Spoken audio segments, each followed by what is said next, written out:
Learn how to load paper.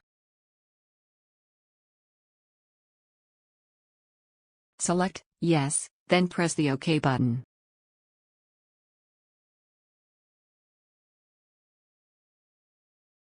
Slide out the paper support.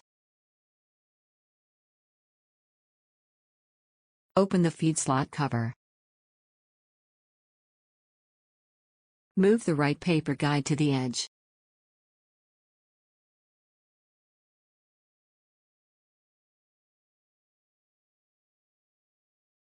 Load with the printing side facing up.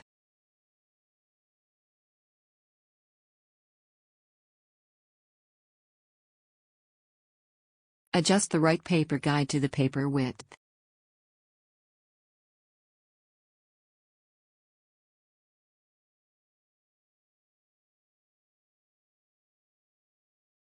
Close the feed slot cover.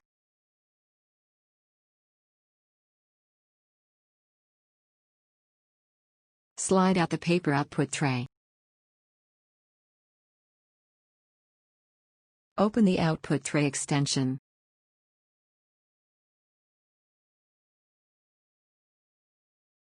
Press the OK button.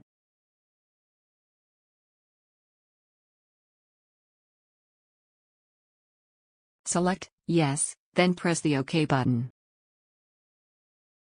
Press the OK button. The procedure for loading paper is now complete.